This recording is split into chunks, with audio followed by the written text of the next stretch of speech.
Hi, friends. Welcome to the Regenerative Agriculture Podcast. I'm here today with a guest who I have a great deal of respect and appreciation for, Keith Berns from Green Cover Seed.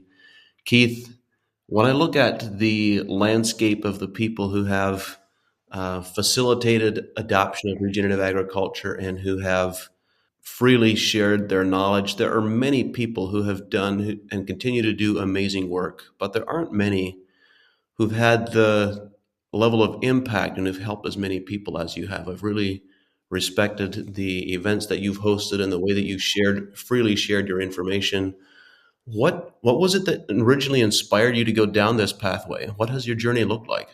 Well, thank you, John. It's thank you for those kind words. It's a pleasure to be on the podcast, and I've always considered you a great friend and a great leader in the movement as well.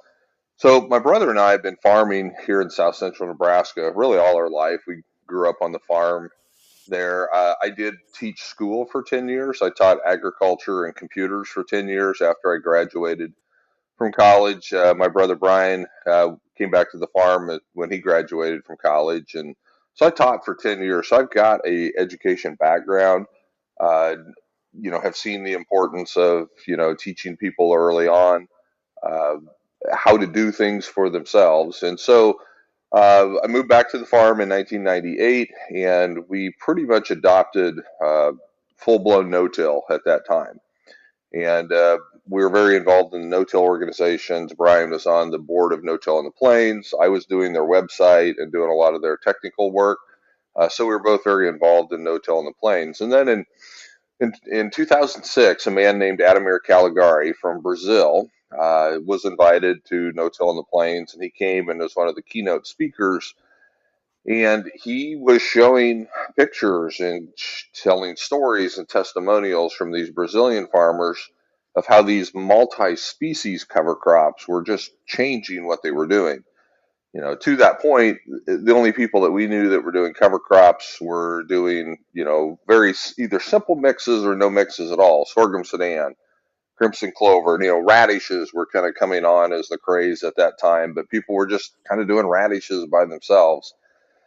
And so when he was introducing us to that concept of that wonderful diversity, it really resonated that, yeah, maybe that's something that we're missing. And so Gabe Brown and Jay Fuhrer were at that conference in 2006, and they took those concepts and went back to Bismarck, and they started doing some experiments in 2006, and they had a brutally dry summer, the summer of 2006 in Bismarck, and they had planted different cover crop species in monoculture, and then they planted everything together. I think they just kind of threw it all together in a mix. As you would expect, the monoculture strips, they all just burn up. They just with 3 inches of rain for the whole year, there was just nothing there to grow anything. But then you go over to where the mix was, and it didn't. I mean, it looked stressed for sure, but I mean, it was 2.5, 3 feet tall and had a tremendous amount of biomass. And I didn't personally, I mean, they're very famous pictures. I think everybody has probably seen those pictures. I didn't get to go on that tour, but I remember Ray Ward. Everybody knows Ray Ward. He went on that bus tour, and he told me when they got off the bus and they saw that, he said it was just the damnedest thing I'd ever seen, Keith. It was the damnedest, because how could it do that on such limited resources? And so, seeing those pictures and hearing Ademir, Brian and I said, we really need to try this. At the time, one of our most successful agronomic practices was what we called eco-till wheat, or eco-till corn. And so you would plant wheat, you would leave the stubble, you would no-till, but you'd keep the weed sprayed all summer long. So you have this beautiful wheat stubble sitting there just soaking up moisture like a big old sponge. Then you plant corn into that the next year, and it would add 20, 30 bushels to your corn. And so we didn't want to harm that system. So I applied for a SARE grant, Sustainable Ag Research and Education, in 2008. And we got just one of the small farmer rancher grants. I think I got $5,000 to buy moisture sensors. And so we put them in at 1 foot, 2 foot, and 3 foot levels. And we had, I don't know, 20 some different monoculture species, and then 2 or 3 mixes, and then planted the rest of the field for the livestock to graze. And through the course of that summer, and we didn't have a particularly dry summer. We actually had some decent rainfall, some decent moisture, but we were monitoring the soil moisture on an hourly basis actually, and it would, data loggers would create graphs and the whole works. And so what we saw in doing that, what the moisture sensors told us was that anything planted in a monoculture used a lot more, significantly more moisture than the mixes did. The mixes they just simply were more efficient, and I don't know that I can explain it. Certainly couldn't explain it then. Even now, I mean, we know it's greatly related to the biological workings of what's going on under there. Back in 2008, we didn't even recognize biology as a strong component of it, but we saw that the moisture charts showed us that anything in monoculture by the end of the season they weren't stressed because we had plenty of moisture, but the soil was much drier than where we had the mixes. And then the second thing we learned is that the cattle did amazing on these cover crops. They came off that field, and this is a wheat stubble field. They would have never been grazing on that in our normal system, but they came off fat, turnips hanging out of their mouth. And I mean, they just looked like they'd been in a feedlot. And then the third thing was, as we were trying to pull together all the seed to do this experiment, it was difficult to find a lot of the seed. It just wasn't readily available, in an easy fashion. And so, based on all those things, we said, well, maybe we could start selling this. We'd been previously selling certified seed wheat, so I wouldn't say we knew the seed industry, seed business, but we at least had some awareness. And so we launched Green Cover in 2009, that next year, and shipped enough seed out the door for about 1,000 acres. We didn't even mix any of that. We just went to another place and got it and kind of distributed it. And from there, it took off and it grew, and we started mixing seed in 2010, and we've been pouring concrete and hiring people and buying seed and mixing seed, and now we supply enough seed for well over 1 million acres every year now. And you're also at the stage now where you're having seed contract grown for you, am I right? Yeah, the vast majority, I would say 60 to 70% of what we sell is grown through what I call our grower network, and most of those growers are customers of ours. They were customers first, so we knew that they were good farmers, but just because you're a good farmer does not mean you're a good seed grower. There is a difference. It's a little bit different mindset. And so, we're able to identify the people who are both good farmers and good seed growers who pay attention to those details, who are good enough managers, to look at the little things that make a difference between grain and seed. And so, yes, uh, we probably have this year, not as many acres as some years in the past because we kind of overproduced on a few things, but typically we'll have well over 10,000 acres contract produced with, I'm sure we have over 100 growers that have grown at one time or another, probably across a dozen different states. Thank you, Keith, for sharing that history and that background. There are pieces to this that I wasn't fully aware of. But I'm very intrigued by your experiment to put moisture sensors underneath monocultures versus diverse species.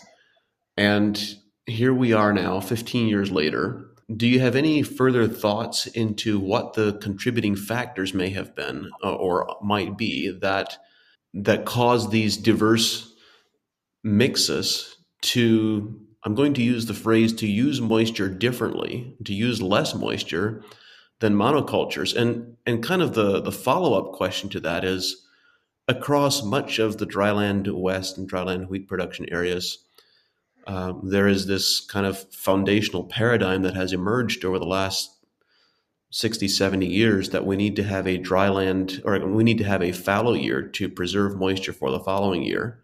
How does that arithmetic change with a diverse cover crop as compared to what we were experimenting with decades ago of single cover crops?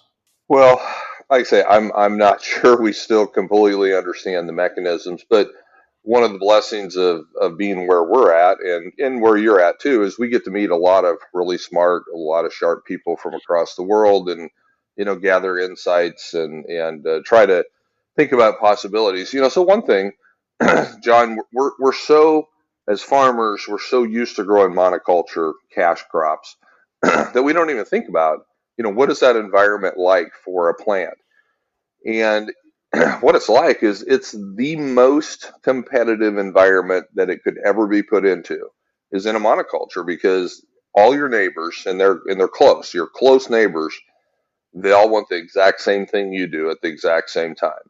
And so for a corn plant or a soybean plant or a wheat plant to be planted in a monoculture field, it's a highly, highly competitive environment. All your neighbors want the same thing you do all at the same time, and you're just interested in getting your own stuff.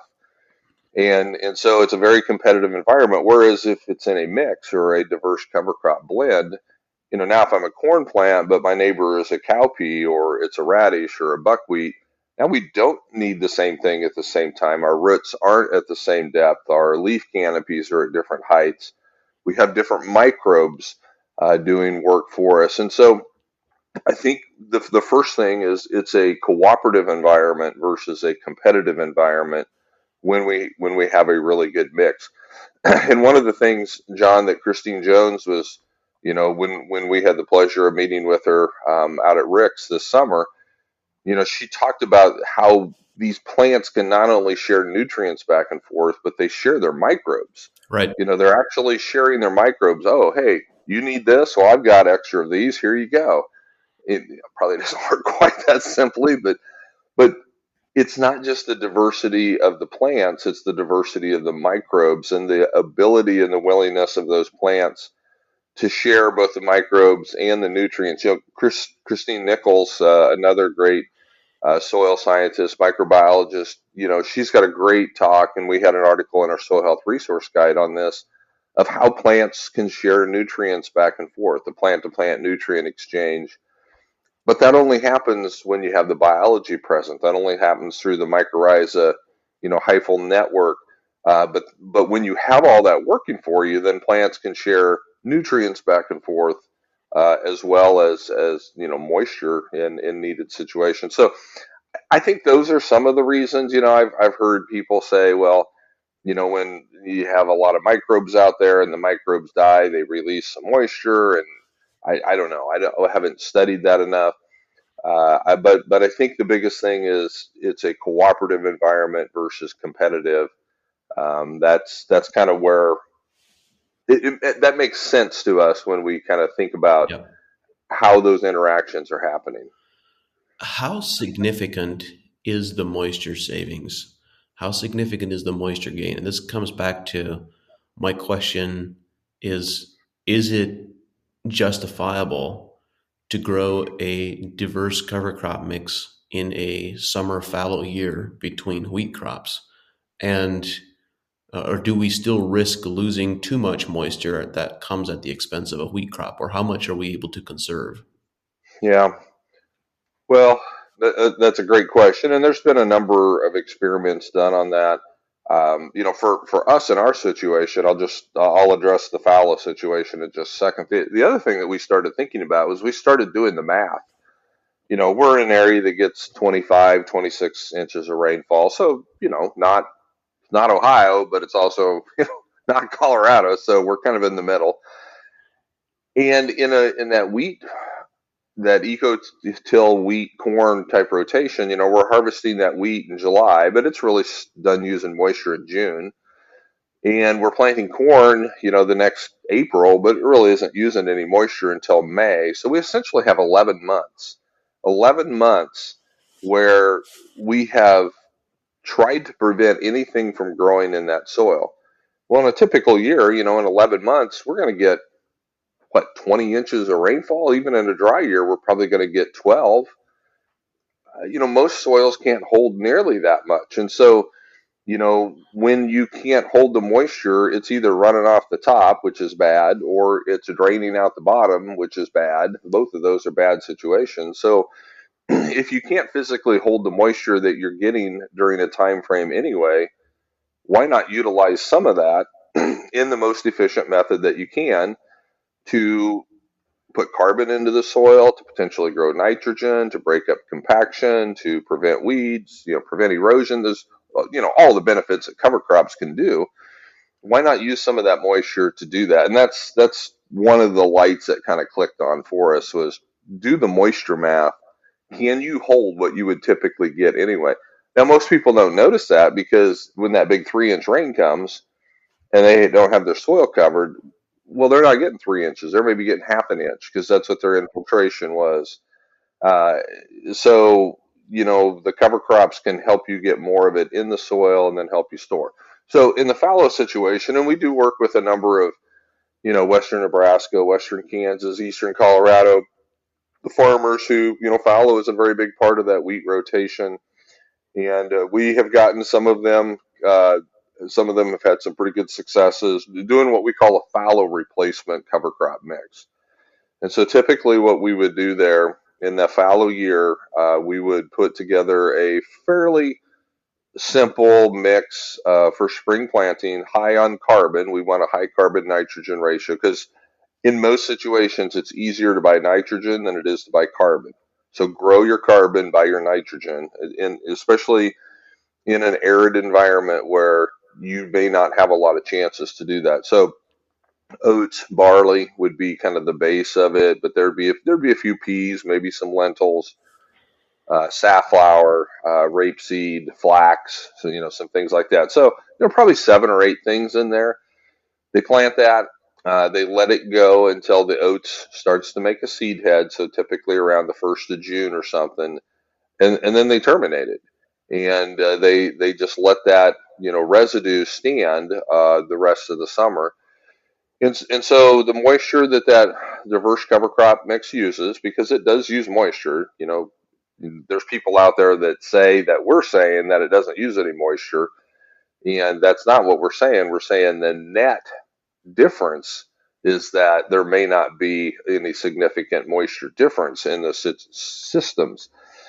And so the moisture that's used is replaced or it's made up for by better infiltration because, you know, there's a lot of controversy when you talk to farmers about global warming, climate change, all of those things. But there's almost universal agreement when you talk to farmers that the rainfall events that we're getting now, as compared to 20, 30, 40 years ago, they're less frequent and more intense. Now, what's causing that? Who's to blame? We're not smart enough to know that, but everybody will pretty much agree that the way we get our precipitation is different. And so when you have less frequent and more intense rainfall events, you better be ready to catch it when it comes because you don't know when the next one is coming. And so, even if we're just growing, oat stubble that's, 2.5 feet tall, that makes a huge difference in how much of that, July rainfall, when we get that 3 inches in July and that's all we get in 6 weeks, I get a lot of that in the soil. The above ground biomass is breaking the impact of that raindrop. It's not blowing apart the top of my soil so that it's crusting. I'm shading the soil now, so I greatly reduce my evaporation. And then, as compared to tillage fallow, well, I'm not bringing up that moisture every time I do tillage and losing it that way as well. So certainly, I think in a well managed system like that, and so cover crops in an arid environment, it always has to do with the recovery period after the cover crop use before your next cash crop. We would never recommend a dryland, arid environment guy to plant cereal rye, let that grow as big as you can and plant green into it and expect to have success. That can work in the eastern corn belt. It's not going to work in the more arid west. So you have to intelligently design your system so that you're building in those recovery periods where you let the cover crops do what they do best, with the better infiltration, less evaporation to recover the moisture that they use and maybe even have a net gain in the end when it comes to that. So that's kind of the approach that we employ for the arid areas. you know, it's pretty risky in an arid dryland area to have an overwintering cover crop. So we really like cover crops that winter kill because we can get all of our growth in the summer and the fall let the winter kill, and then that's, hopefully we have a little bit of standing residue that can help catch snow, which is such an important part of the arid moisture cycle. But if it blows off, again, you don't get credit for that. And so those are some of the approaches and the thought processes that we take there. Keith, I'm thinking about the way that you described this cooperative environment when you have diverse different species collaborating. And recently I've been thinking about quorum sensing. I've studied some of Stephen Buhner's work, and I know Christine Jones has talked about this, and others have as well. And it seems to me like there are kind of three different levels of quorum sensing, or three different types. You have one level of quorum sensing where you have uh, one particular microbial species establish a large enough community that it begins quorum sensing as a community of one species. And then second, you have quorum sensing that occurs with the entire microbial network, the entire microbiome that's in the soil. And third, you have a level of quorum sensing that includes the plant communities as well, where the plants are really collaborating with each other rather than competing with each other. And maybe number two and number three are the same. They probably are.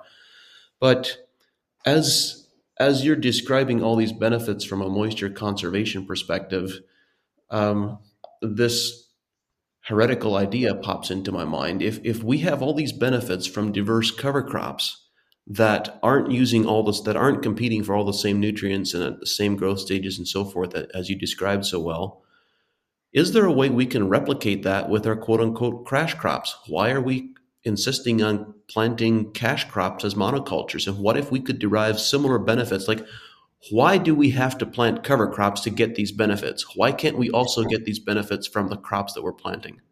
Well, it comes down to, hitting the easy button. Monocultures are the easy button when it comes to, cropping, because now I can have a herbicide that kills everything except the one thing that I'm trying to grow.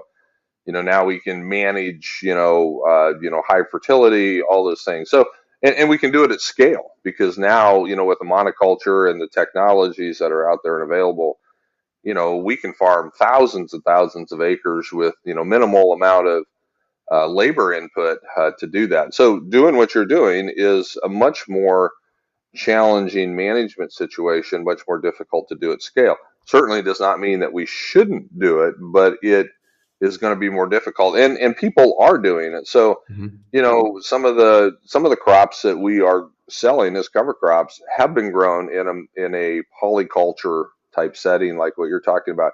And there's really two ways to accomplish what you're talking about doing. One is polyculture, where we're growing multiple things together, we're harvesting all of it, and then we're separating it out, or we're using it as, I mean, if you're selling it as livestock feed, well then, who cares if there's some mung beans in your Milo, because that's just adding protein to the overall ration, or if there's some buckwheat or sunflowers, that should be a good thing. When it comes to the livestock feed industry, man, that thing is ran by the nutritionists, and if you can't convince them, you're never going to make your way into a feedlot or a dairy operation. So it's very difficult to sell a product like that to the large feeders, because they have to pay so much attention to the rations, and if you can't supply them with enough feed, they're not going to bother changing the ration. But if you're feeding your own livestock, or you've got a small feeder down the road, then why not grow a polyculture, harvesting multiple things together. So that's one way. Rye and hairy vetch grow very well together. Triticale and hairy vetch, oats and peas, flax and chickpeas. These are all some examples of cover crop seeds that we sell that were grown as polyculture cash crops.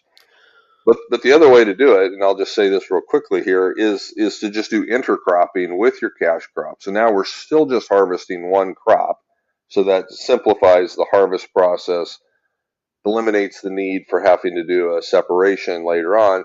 But we have multiple things growing out there. So a really good example is if I grow sunflowers as a cash crop, Well, I can grow flax and buckwheat and peas and cowpeas and all these different things under the canopy of the sunflowers.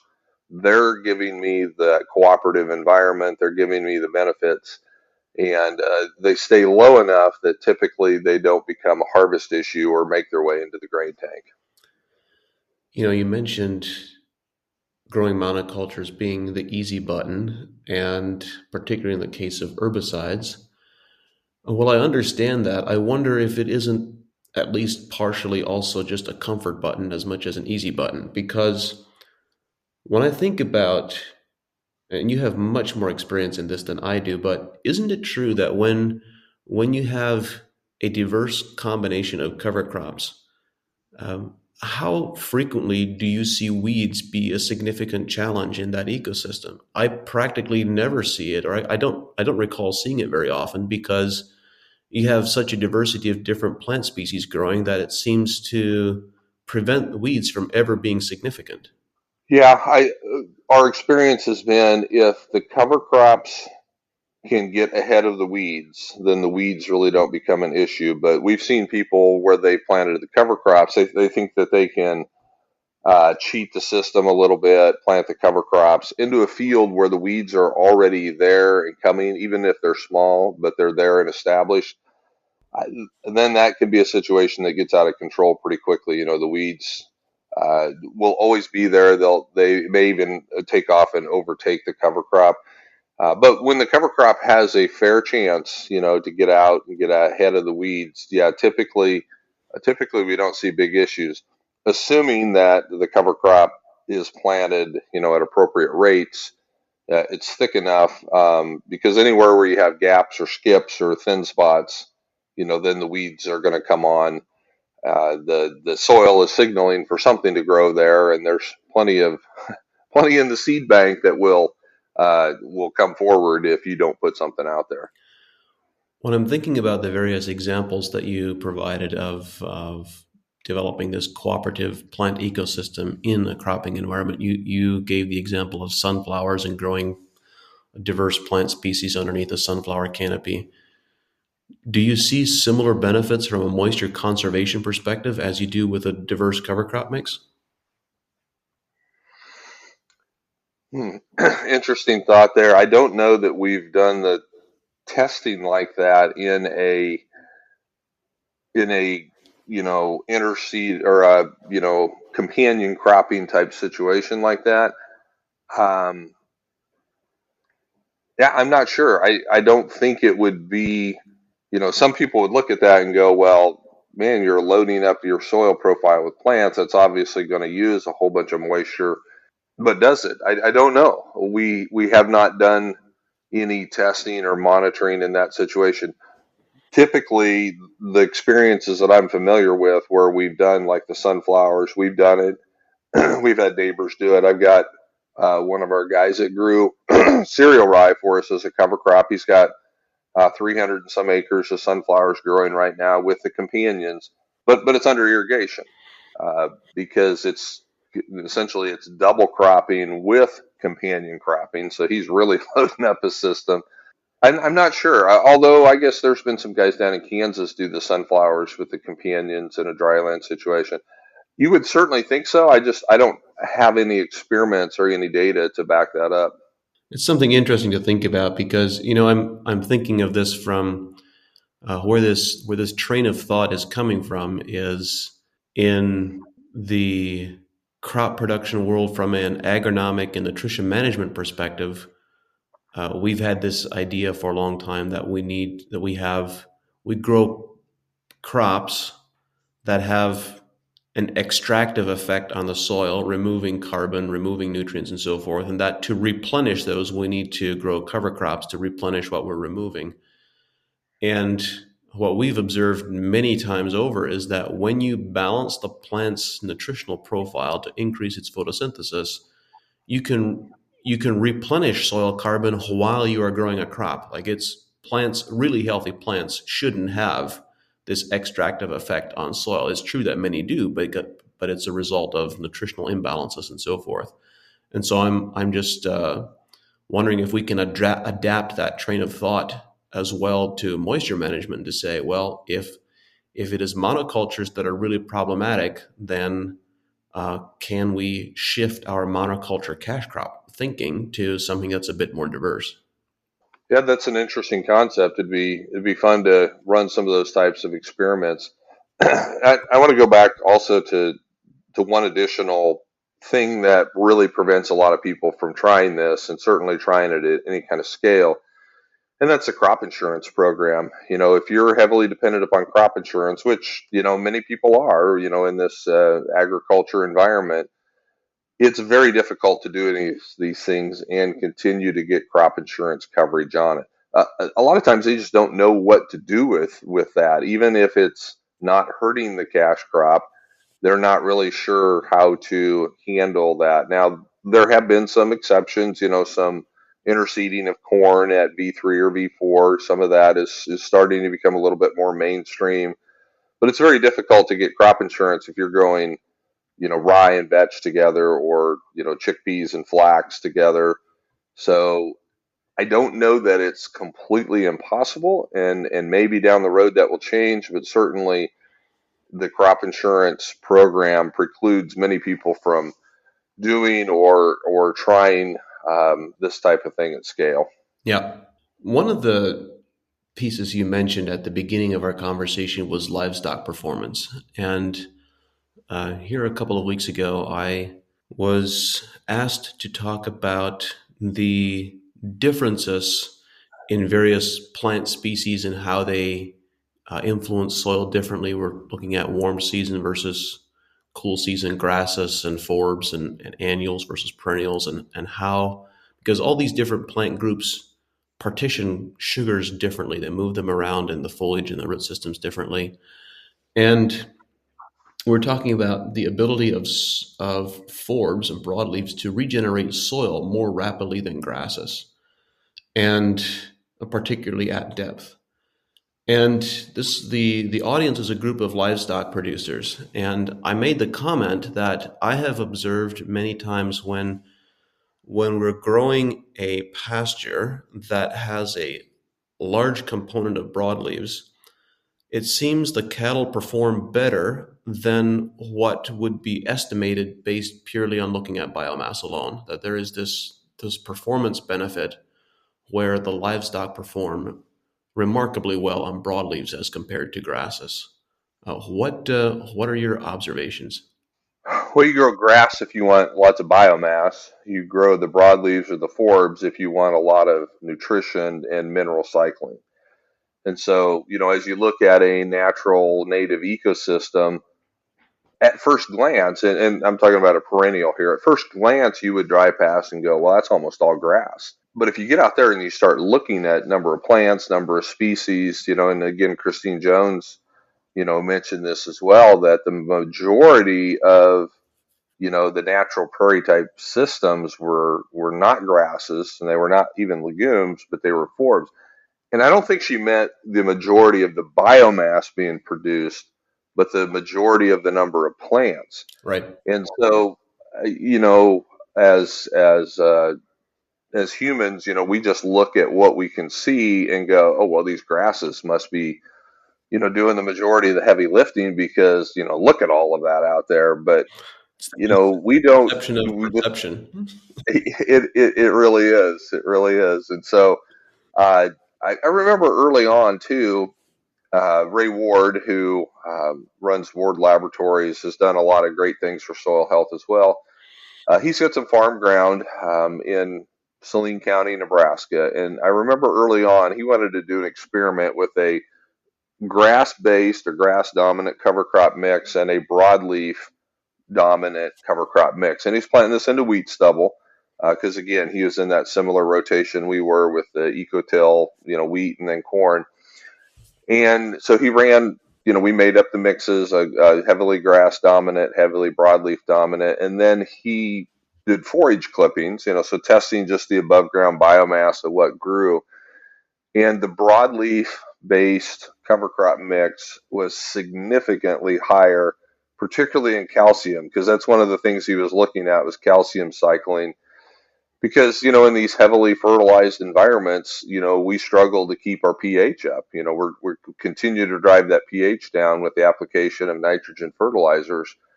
And so having a broadleaf dominated cover crop was, deeper roots, deeper tap roots, and it was bringing up more of that calcium that had leached down, beyond what a lot of the grass species could get, and it was bringing it back up, had it in the plants, sunflowers and some of the radishes and safflower, and you know then when those die, we're not harvesting them, we're not removing them. When they die, they're depositing that calcium and those other nutrients back on top to kind of reset the cycle of where those are at. So I've always remembered that. And, when people talk about nutrient cycling, we do try to go more broadleaf, with those sorts of mixes, if that's what their goal is. Now, if their goal is to produce as much biomass, hey, I've got a real erosion problem here, I just really need to stop that before we do anything else. Yeah, we're probably coming out with a pretty heavy grass dominated mix, because nothing's going to prevent the erosion like a good grass cover crop. One of the pieces that I'm intrigued by in this concept of nutrient cycling, I haven't done so much recently, but years ago I did a lot of tissue analysis looking at different forage analysis of different broadleaves. And I think we don't appreciate enough the quantity of minerals these plants move around. When you do the math and you look at the biomass that's out there, the mineral content that it's moving, we're not talking about moving 20 pounds or 50 pounds of calcium from down in the B horizon up to the soil surface. We're talking hundreds of pounds per acre, sometimes as much as 3 to 400. And that's just calcium. It's also true of all the other elements as well. Yeah, for sure. And if you were to really, run that through your calculator, that's a lot of dollars worth of fertility that you don't have to put on if you can cycle that. And some crops, like buckwheat, for example, not only is it moving it around, but it's changing the form. So buckwheat roots, have some unique acids that they exude, and they're able to convert phosphorus that's not available to most plants, but they're converting it, they're using it, and then when that plant dies, not only is there more phosphorus now available, but it's in a form that other plants now can use. So there's it's exciting to think about that. And then when you compare that then, or when you combine that then with the biology that they're bringing along with them, and again, this is one of the things that just blew me away that Dr. Jones told us, is that you know, a single seed can have up to, what did she say, 7 or 8 billion microbes in and on that seed. So they're bringing their own microbes to the party, especially when it's seeds grown in a regenerative environment. And I know, you and I had a webinar on, regeneratively grown seed and why that's important. But when they come with the right microbe package, then what they do, they can do it much better, much quicker, and much more efficiently. Well, since diving deep into James White's work and into Christine Jones' work, the way that I've been describing it when I'm giving presentations is to say, in the context of regenerating a soil's microbiome, we need to begin thinking about seeds as microbial inoculants. Like every seed is a vector for a microbial community, and that we need to think about having this diverse plant families and diverse species as vectors for many different types of microbial species. And this is actually one of the things that I'm so intrigued and excited about your work, Keith, is as you're working with contract growers to grow seed, you actually you have the capacity to ensure that the seed that you are selling has this full complement of biology and that it's coming from soils that are microbially diverse. And to me, that is really exciting because that's where the magic is going to come from. It is, and we're pushing more and more into that area, uh, in several ways. Number one, getting the right growers. They're growing it in the right way. So with regenerative practices, getting them the right seed to start with, because they will add biology as they grow it, but also we want the best seeds possible to start that growing process. And then when possible, to grow it in a polyculture or at least a companion crop situation. Now, that's on a fairly small percentage of what we do right now, but we're looking at expanding that.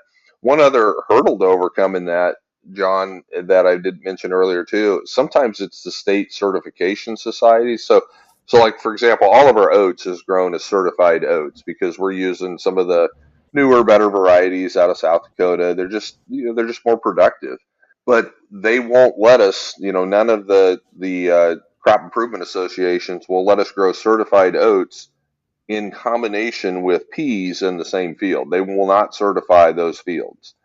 And we've argued and we've, tried to convince them, and it's mostly because, they're not sure that their inspectors could walk through the field, which seems like with the technology available these days, that's kind of a lame excuse. But anyway, if you're growing certified seed, you're going to bump up against some of those regulations. So, the combination of all those, the right growers, the right fields, the right seed to start with, and then, we're trying to figure out what the best primers or inoculants to put on the seeds, whether it's going for seed production or just going out as a cover crop. We have access to a lot of different biological and microbial seed inoculants. We've for years have been using some different compost extracts, through our Elevate Ag company. We've got some different products from a company out of India, and then recently we started carrying and using some of the AEA products as well. BioCoat Gold is now an option for people to be able to use right on the seed, as well as Seed Flare, the new mineral microbial or the mineral supplement, mineral inoculant. So we can, and again, there's going to be certain times where those products, this one will be better for this and this one for that. Sometimes it's customer preference. Sometimes it's, based on what we think is going to be best for them. But we've got access to a lot of different microbial products to put on. And I know some people just see that as another input and they don't want to do it at all. And others are like, oh, yeah, how much can you get on there for me? So, again, we're still learning, but we've got access to a lot of good products. You know, actually, I now remember more clearly. It was on another topic, but I'm once you start using Seed Flare and once you start using BioCode Gold, I'm not. First of all, we're very pleased and proud of that collaboration, so thank you for that. But also, are you sure you want to talk about that publicly with your other vendors? Because all of a sudden, I'm pretty clear in my mind that we have the one microbial inoculant to rule them all, and all of a sudden, everyone else is in a tenuous position. Well, strange that you say that. They say the same thing. Yeah, but the question is, what do the plants say? That's the competition I'm certain will win. Yes. And there's it, we have tried to do a lot of different Yeah, trials and experiments with biologicals, and it's difficult to do good field trials. What we found at Green Cover is that we're really good at putting out plots. We're not so good when it comes to like collecting data and analyzing differences and doing a lot of that. It's just if we're going to do that, we almost need to hire a full time, research person that's what they're tasked with doing. And we just haven't been able to justify or afford that full time position yet. But I think eventually that is what we need to do so that we can be doing a lot of these trials with the different microbial products as well as different seed combinations. right.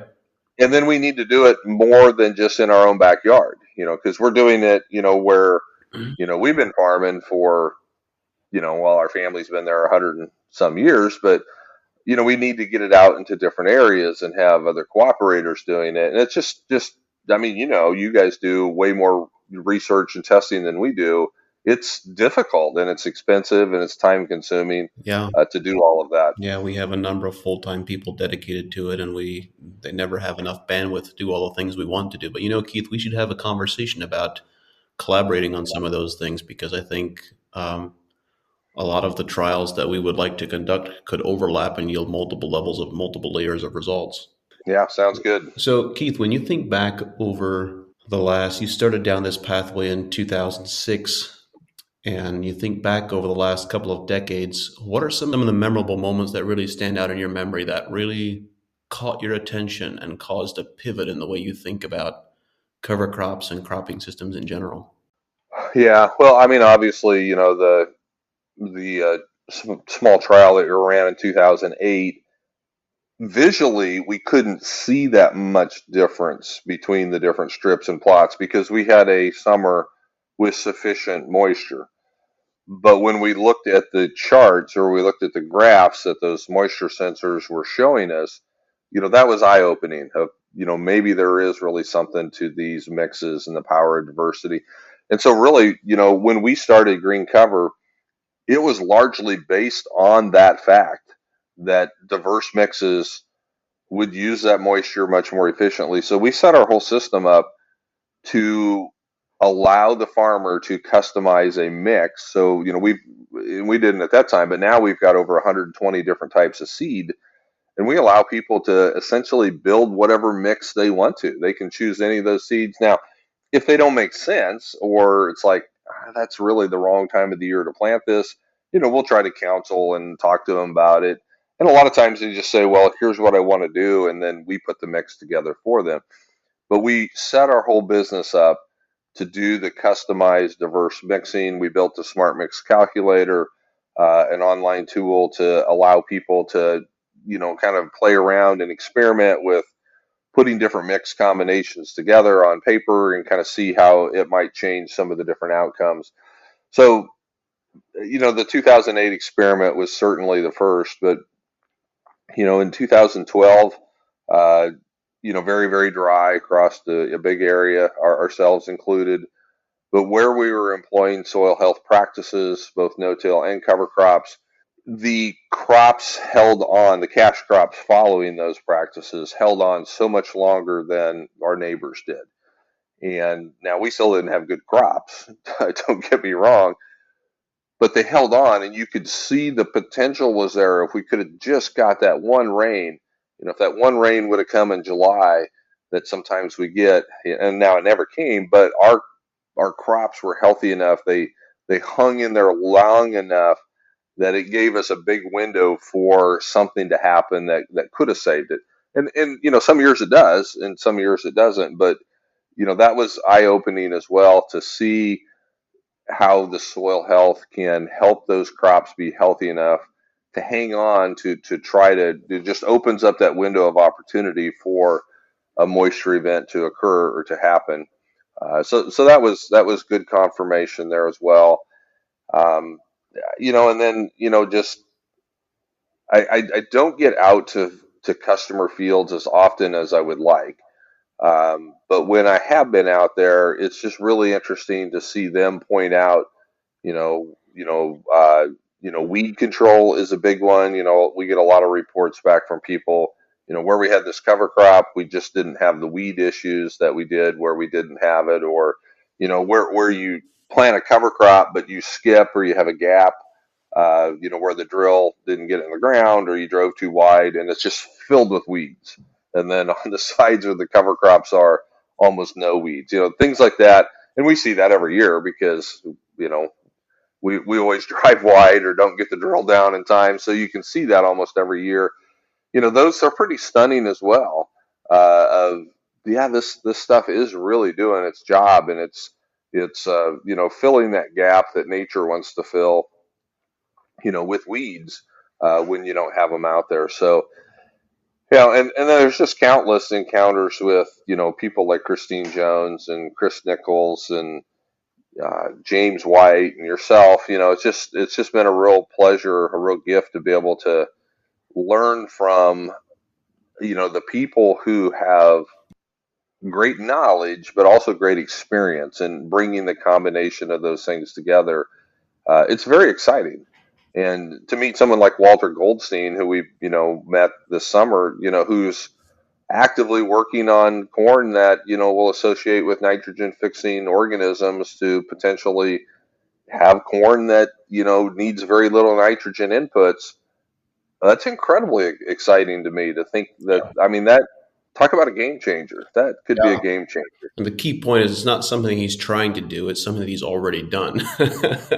Yeah, he's trying to continually make it better. Right. Yes, Yeah. that's true. Yeah. When you think about all of these um, advances in knowledge and experience, particularly those that have come over the last decade, it seems to me that there is this compounding effect that is occurring where new knowledge, new information is coming in faster and faster. Um, how, what do you see happening in the future? What is your vision for the future, both with green cover seeds, with cover crops, with cover crop management, and so forth? What are some of the new things that you expect to see emerging in the future that perhaps aren't visible to many people right now? Yeah, you use the word, compounding effects, and I always remember, Alan Williams again is one of those thought leaders in the movement, and I always remember in some of the early presentations I heard from Alan, he talks about the compounding and cascading effects of the soil health practices, the when we put them out in the field. And I think that we do see that, we're starting to build on some of the knowledge that we have. We're starting to understand. It's still a very small part of what's going on, but I think we're at least asking the right questions now. I'm not even sure we were asking the right questions, when we first started. So hard to get the right answers when you're not asking the right questions. So I think we're at least asking the right questions, and that primarily has to do with biology and trying to understand better how the biology influences the plant and how the plant influences the biology. So I think that we're going to see a lot more with that as some of the technological advances allow us to uh, take a better look at what's going on down there, maybe have more accurate measurements. Some of the DNA testing that's out now that, used to be only affordable for the very large companies, now, it's very easy to, and it's still expensive, $300 or something to get a complete DNA test to really see what's going on out there. And now I know with the work that, Dr. Laura Kavanaugh is doing with AEA, that price point has the potential to drop even further and further and further. And as that comes down, we can get better glimpses and peeks into what's going on in the soil. And then when we apply a biological or we do a different mix or we try a different practice, now we can run a DNA test and see what actually happened down there. I think some of that kind of technology is going to fundamentally change at least how we can evaluate how a change in practice affected the soil. And then the other thing is, we primarily have been a cover crop seed company, uh, just selling cover crop seed and seed mixes. We're doing some of the biologicals now. We're looking at, what are other places that make sense or is it logical to expand into? And one of the, and we do a lot of educational events. You mentioned that early on. We have always focused very heavily on education. We do events called the Regenerative Nexus Summits, which we're very thankful that you've been a part of. And now AEA is actually going to be a big sponsor, a major sponsor in helping us do that. Because again, just like plants, we can't do it on our own. We need collaborators, we need partners. And so we're grateful for that partnership. But one of the people that we met last year at one of those events was the Bass Hybrids company, Ed Baumgardner, who is actively breeding corn hybrids, non-GMO corn hybrids, but doing his breeding work in regenerative environments. And so trying to develop these hybrids that haven't been pampered and spoon fed, in a high fertility, high tillage, high input type system. It's just like if you're going to do grass fed beef, you're not going to go out and get genetics that were designed for a corn feedlot. Well, if we're going to try to grow regenerative corn, we shouldn't be using genetics that were developed for high input systems. And so we're excited about some of the work that Ed and his team are doing there with trying to develop those hybrids. And we're actually going to convert a lot of our acres over to using these non-GMO, more regeneratively grown hybrids. And we're also going to help other people get access to that seed. We don't know exactly what that looks like, if it's a full-fledged dealership or just helping coordinate that. We're still talking about that, but we do believe that the ability to have non-GMO and non-treated, they will only treat it if you ask them to, non-treated seed uh, in for a regenerative type environment. We believe that's important, and so we're going to do what we can to help facilitate that. That is very exciting and something that's much needed. And we need that same type of work to come forward in soybeans, in wheat, and in many other crops. And I know there are people who are working on it in small ways here and there, but there is such a tremendous opportunity. I think that you're spot on, Keith. This is something that there is a growing demand for, and almost next to no supply. There is next to no supply for soybean seed, wheat seed, corn seed, etc., that is adapted to thriving in a biologically friendly environment, which often means genetics that have larger, more robust root systems, that have larger diameter stems, and that just their performance. The piece that I find interesting in the limited observations that I have where people have selected crops to thrive in these environments, every example that I know of, those same plants also, when they were taken into conventional environments, they also excelled and outperformed there, because the fundamentals of when you have a collaborative relationship with biology and a large, robust root system that hasn't been developed on lots of soluble nutrients, then those plants are also going to survive or thrive in mainstream systems as well. Yeah, so if you can get those genetics out there, then it should have the ability to really improve the bottom line. Because again, there's a lot of guys that will grow a decent corn crop this year and still make no money Right. because of where the price is compared to the price of production. And so hopefully this will help down the road, with being able to lower some of those input costs. And again, unfortunately, the crop insurance system is driving a lot of that because your production history, which is kind of what you get paid on, it's all driven 100% by yield and not by profit. And so there is a great incentive to grow more bushels, even if you don't make money doing it, because it kind of pads your APHs on the insurance. And I don't know how to fix it. I just know that it's not a great system because it incentivizes the wrong things. Yep. Yep. Unintended second order and third order consequences. Hmm. Yep.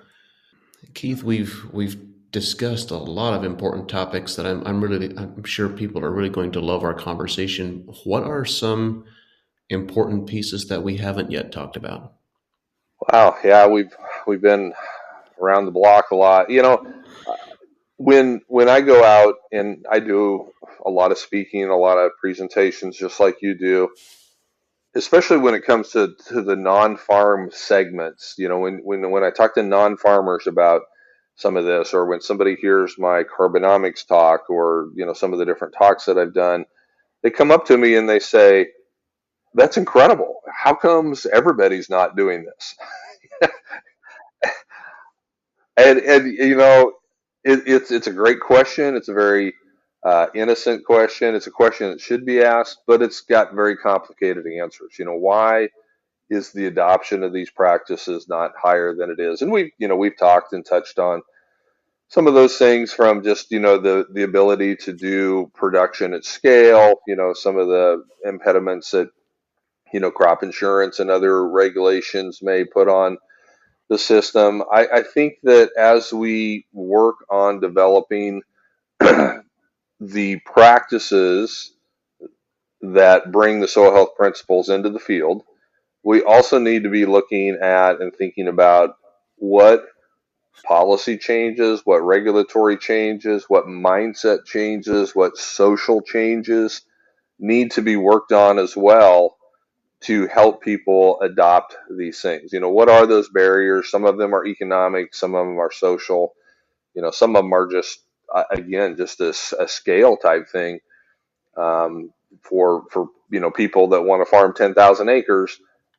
Not saying it can't be done, but it's more difficult to do some of these practices at that kind of scale. So I think that we need to be looking at how do we get the adoption of these practices and these principles across much, much larger acres, because for those of us, yourself and myself and many of the people listening here who have seen these principles and practices work and translate to better soil, to better crops, healthier food, it's frustrating that it's still adopted on a relatively small percentage of the land. And I know that it's one of the stated goals of you and of AEA is to make these types of practices be mainstream, Yeah. and not be kind of a minority shareholder in the agriculture investment, but to become mainstream. So I don't know what that all looks like.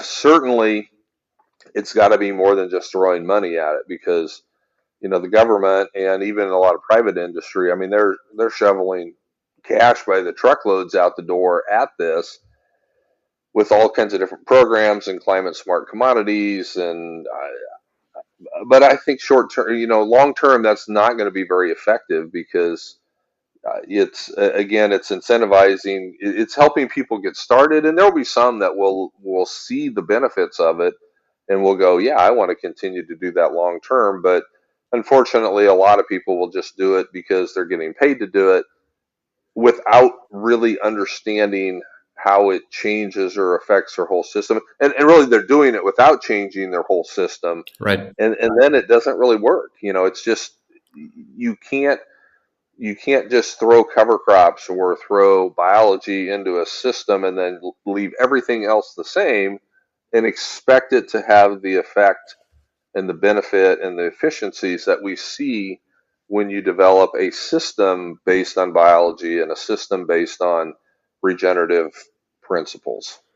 That's an excellent call out, Keith. You're absolutely right. It is a different system. The way that I've described it occasionally is that it is like asking it's like asking a technology engineer to completely change the operating system. We are changing away from a Windows operating system to a Mac OS or an iOS operating system. It is completely different paradigms, thought patterns.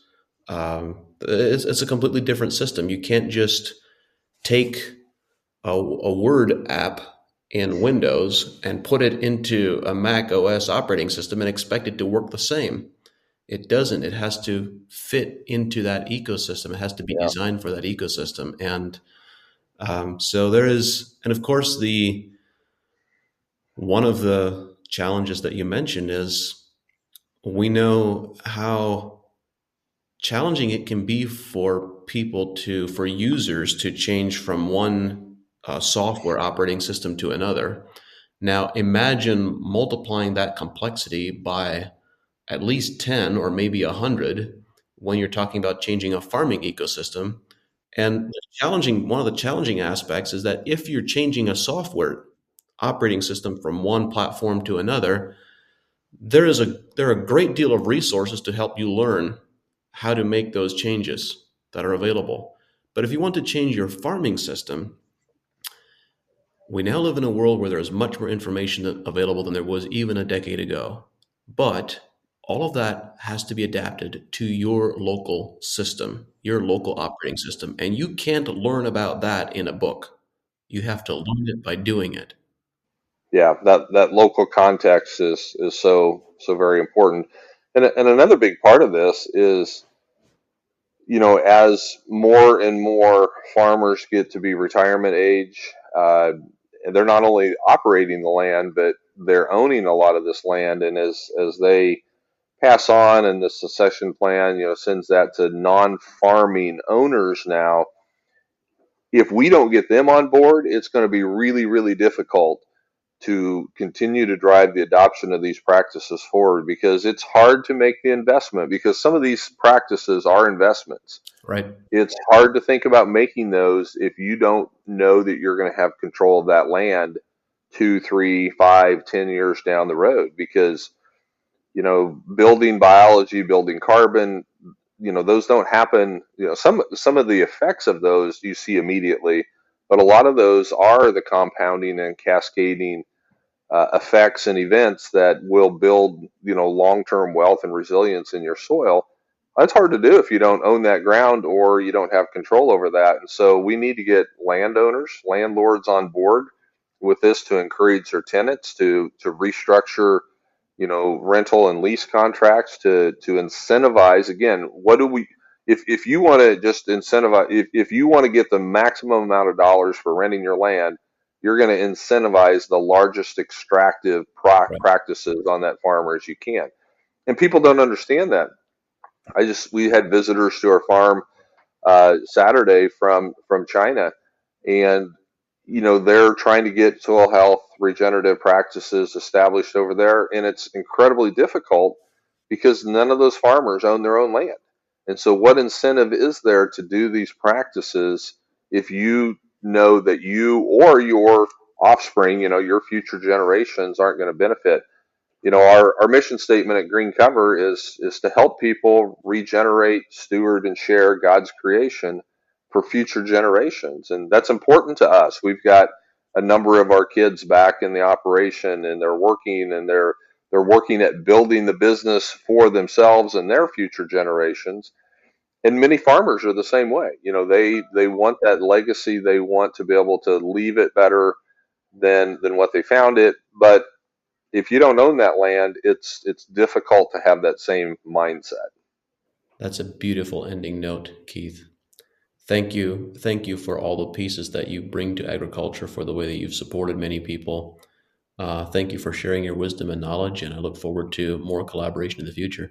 As do I. We're excited to be a small part of a big movement and an important movement, and we're grateful for people like you and your team over there at AEA that not only help us do it, but help so many.